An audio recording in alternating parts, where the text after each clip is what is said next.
चीन को घेरने की कोशिश में जुटे अमेरिका को फिलीपींस में बड़ी सफलता हाथ लगी है। फिलीपींस के साथ हुए एक अति महत्वपूर्ण समझौते के कारण अमेरिकी सेना अब फिलीपींस के 4 और सैन्य ठिकानों का इस्तेमाल कर सकती है। ताइवान को लेकर चीन का रुख हाल में और आक्रामक हुआ है। साथ ही दक्षिणी चीन सागर में वो अपने सैन्य ठिकानों का लगातार विस्तार कर रहा है। ऐसे में चीन को घेरने के लिए अमेरिका काफी वक्त से इन दोनों जगहों के पास ही बसे फिलीपींस से एक ऐसा समझौता करने का प्रयास कर रहा था। अगर हम पूर्वी एशिया का मानचित्र देखें तो अमेरिका और उसके सहयोगी देशों के सैन्य ठिकाने उत्तर में दक्षिण कोरिया और जापान तो दक्षिण में ऑस्ट्रेलिया तक फैले हैं।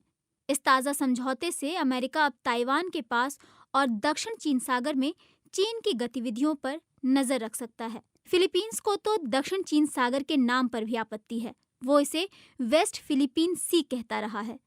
वैसे एनहांस्ड डिफेंस कॉपरेशन एग्रीमेंट के तहत अमेरिका को पहले से फिलीपींस के 5 ठिकानों का इस्तेमाल करने का अधिकार था, लेकिन इस ताज़ा करार से उसकी पहुंच अब और व्यापक हो गई है। अमेरिका ने बिना चीन का नाम लिए इस समझौते के महत्व को समझाया है। अमेरिका का कहना है कि इस समझौते से फिलीपींस में मानवीय और प्राकृतिक संकट के अलावा अन्य साझा चुनौतियों में और तेजी से सहायता पहुंचाने में मदद मिलेगी। अमेरिका ने हालांकि ये नहीं बताया कि नए सैन्य ठिकाने कहाँ होंगे, लेकिन ये जरूर बताया कि ताइवान के पास स्थित फिलीपींस से लुजोन द्वीप पर 3 ठिकाने हो सकते हैं। वॉशिंगटन में centre for strategic and international studies में दक्षिण पूर्व एशिया कार्यक्रम के निदेशक ग्रेगरी बी पोलिंग कहते हैं, अमेरिका स्थायी ठिकाने नहीं तलाश कर रहा है। ये समझौता ठिकाने से नहीं बल्कि स्थान के लिहाज से अहम है।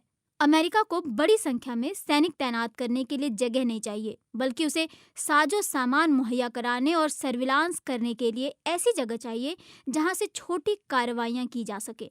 दूसरे शब्दों में कहें तो ये समझौता 3 दशक पुराने वाले दौर की वापसी जैसा मामला नहीं है, जब फिलीपींस में 15,000 अमेरिकी सैनिक और एशिया के 2 सबसे बड़े अमेरिकी सैन्य ठिकाने हुआ करते थे। और फिर फिलीपींस के तानाशाह फर्डिनेंड मार्कोस की मौत के बाद 1992 में अमेरिका की विदाई हो गई। उसके बाद फिलीपींस में लोकतंत्र और स्वतंत्रता की जड़ें मजबूत हुईं। 30 साल बाद फिलीपींस में एक अन्य फर्डिनेंड मार्कोस यानी फर्डिनेंड मार्कोस जूनियर देश के राष्ट्रपति हैं। सबसे अहम बात कि अब चीन कोई कमजोर सैन्य शक्ति नहीं रह गया है, बल्कि वो फिलीपींस का दरवाजा खटखटा रहा है। चीन ने 2014 के इस इलाके में अब तक 10 कृत्रिम द्वीप बनाए हैं। इनमें से एक मिस्चीफ रीफ तो फिलीपींस के एक्सक्लूसिव इकोनॉमिक जोन में पड़ता है। फिलीपींस बहुत चिंतित है, लेकिन इस मामले में हस्तक्षेप करने में वो खुद को अक्षम पाता है। फिलीपींस यूनिवर्सिटी में राजनीतिक विज्ञान के प्रोफेसर हरमन क्राफ्ट बताते हैं कि दक्षिण चीन सागर में पहले जियो और जीने दो जैसी स्थिति थी, लेकिन साल 2012 में उन्होंने स्कारबोरो शोल पर कब्जा करने की कोशिश की। फिर 2014 में वे द्वीप बनाने लगे। जमीन हड़पने की चीन की नीति ने रिश्तों को बदल दिया। अमेरिका में फिलीपींस के पूर्व राजदूत जोसे क्यूजिया जूनियर कहते हैं, चीन के खतरों से बचाव के लिए हमारी क्षमता बेहद सीमित है। उनके अनुसार दक्षिण चीन सागर का सैन्यीकरण न करने का वादा चीन ने लगातार तोड़ा है।